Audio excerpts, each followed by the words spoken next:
abanyakazozi bayijumbira mu kwakira munongoli president wa NUP nk'uko abiri nayakirwa mu district ezindi konkaho n'enshonga egi bagishobora bate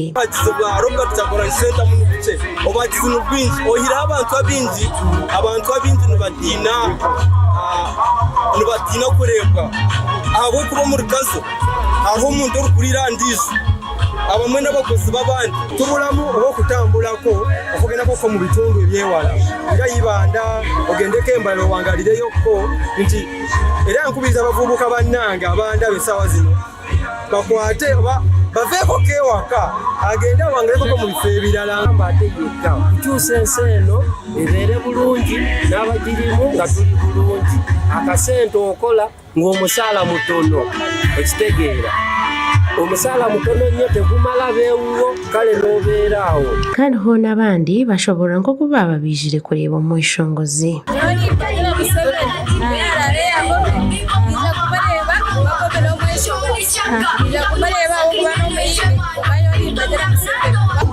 bagire kusamuri yecho zokagera bo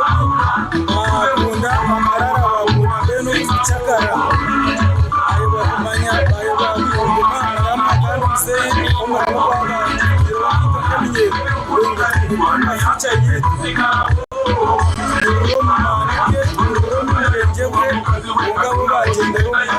Bithona ashahi 11 cha NUP yarebukaho kandi yashaba abantu obushagiki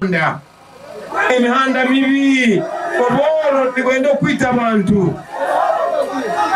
amasomero n'amalwaliro byona biri bubi. I can tell you omuntu yena alabye nga ntambula ku kamera wano ayizo kuloza mbadde ntambula Karamoja yayongera yashobora n'ahanshonga ezindi n'abali wano temulonda teka mukono waggulu bonolonda umbrella teka mukono waggulu bonolonda Kyagulanyi kati ndowooza mulaba naye buli nnaku baleeta results nga bajjeko internet nga badiployinze buli wamu nga bajjeko ne radio station makuru agasha kwa Sima Naomi omulekazo